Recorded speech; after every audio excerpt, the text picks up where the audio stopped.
Good day, everyone, and welcome to Season 3 of the Posh Pod, a podcast where we look at various grey areas under the POSH Act.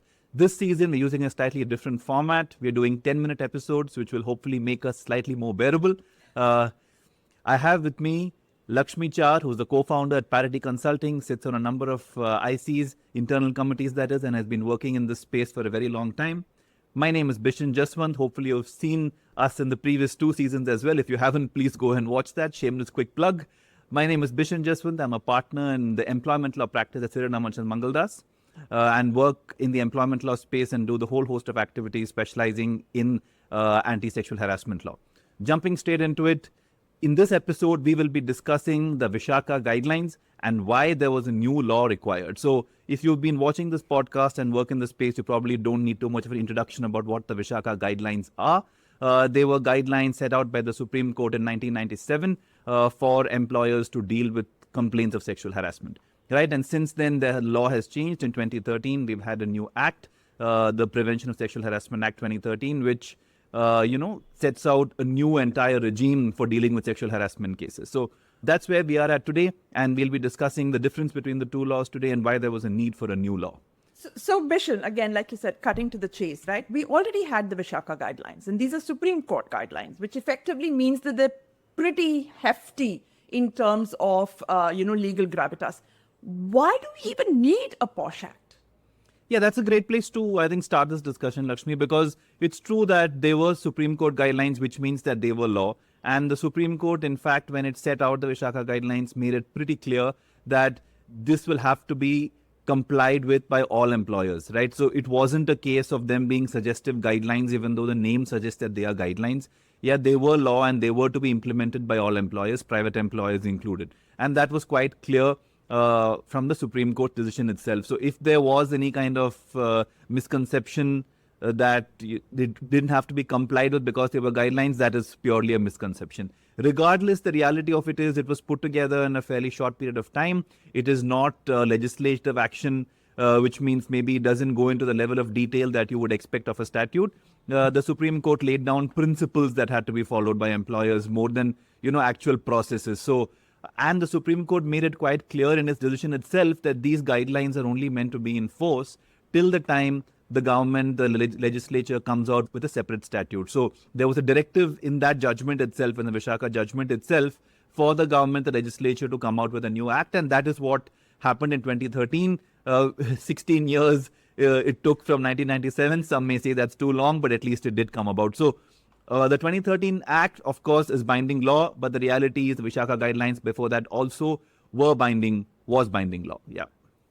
Yeah, so I mean, okay, it took 16 years, but hopefully in those 16 years, there was, a little bit more maybe research, a little bit more information. So what is there in the Act that, as an employment law practitioner, you are seeing valuable as compared to the Vishaka Guidelines? Yeah, so Lakshmi, there is a lot in the Act. The Act sets down in a great level of detail how a complaint is to be dealt with, for example, right? It sets out in more detail various definitions that were not there under the Vishaka Guidelines. For example, I think one of the most important definitions in the Act is that of an aggrieved woman, right? So the Act makes it very clear that an aggrieved woman does not have to be an employee. That wasn't entirely clear under the Vishaka Guidelines. So the Vishaka Guidelines did set out that third parties can raise complaints as well, right? But here there is a clear definition. So various defined terms like aggrieved woman were set out in great detail in the POSH Act. Processes and timelines, which were not there in the Vishaka Guidelines. For example, that a complaint has to be dealt with within 90 days, the period of time within which it must be sent to the respondent, get a reply from the respondent, the 7-day, 10-day periods for those, 60 days for an employer to implement decisions of the IC, etc. So a great level of detail about the various processes, the various definitions, essentially more clarity and drilling down about, everything, including the constitution of an IC, the great detail about what should be the qualifications of each member of the internal committee. So all of those details came out through the Act, and therefore, for all the deficiencies of the Act, it's broadly still a fairly good legislation that does improve on the Vishaka Guidelines and makes compliance easier because of the clarity and steps and processes it lays out. Yeah, and I can tell you, speaking as a non-lawyer, reading through the Act itself is it's refreshing because I can actually understand what the Act wants me to do. And I think that is so important when it comes to, requirements like this, which are outside of the niche legal world. Because if I know what you want me to do, it's easier for me to actually do it. Fair. Fully agree. Fully agree. Yeah. Yes, again, we talked about, okay, what is the extra that the Act brings in? But is there something that maybe already exists in the Vishaka Guidelines that would be recommended that, hey, employers, pay attention to this element, even though it might not be specified in the Act, but it makes, good sense to incorporate that as well? Not a whole lot, Lakshmi, because like we discussed at the start of this episode, the act came about because the Vishaka judgment said, the government should legislate on the subject. Until the time the government legislates, the guidelines will be in place. So the inspiration for the act is the guidelines. So there isn't a whole lot in the guidelines, that's not there in the act. Most of it is covered. But there are a couple of points that we could still, talk about. One is the fact that under the guidelines, there was a stronger obligation on the employer to raise complaints with the police. Under the Act, it's a bit differently worded, and I think the Act is better in this regard, in that an employer needs to only assist a woman victim to go to the police if she so desires. Right? There isn't a proactive obligation on the employer's part to do so. The language under the Vishaka Guidelines could be interpreted to have a stronger obligation on the employer to be more proactive with, raising police complaints. So that is one, and I think the Act is better in this regard. The other small point is the Vishaka Guidelines had a provision on seeking feedback from employees, a stronger obligation to listen to employees in gatherings between employer and between the employer and employees to have discussions and understand, practices in relation to anti-sexual harassment, an environment at the workplace. That is a strong obligation that's not there under the POSH Act. Sure, under the POSH Act, there is a requirement to sensitize employees. There are training sessions conducted based on obligations under the POSH Act.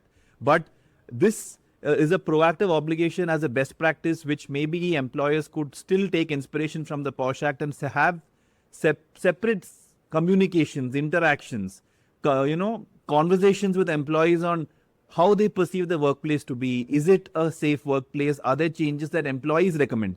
Essentially hearing employees proactively before there is an issue, and not as a one-sided training session, but more as a two-way conversation, is something which the Vishaka Guidelines did envisage, which the POSH Act doesn't set out in so many words. So that is one area where I think, there is opportunity for employers to take some inspiration and, have more processes in place to listen to employees more.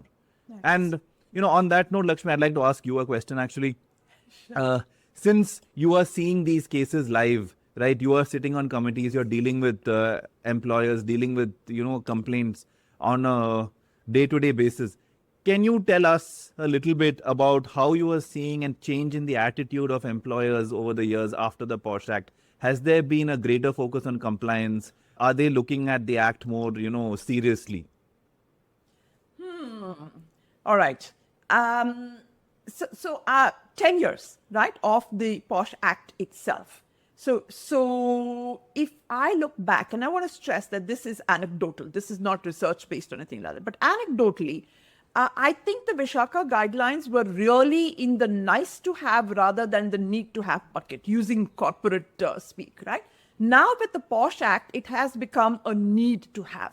You need to have an IC. It needs to be separate from your regular HR, workplace grievance redressal mechanism and all that good stuff. So I'm definitely seeing more rigor in India Inc. broadly, when compared to pre-POSH Act. Very interestingly, Bishen, I'm also seeing kind of like a maturity evolution even in the past 10 years, right? It started off, frankly, just focusing on are we getting complaints? What are we going to do with it? So if you look at the Act itself, although we call it the POSH Act, it's really prevention, prohibition, redressal, right?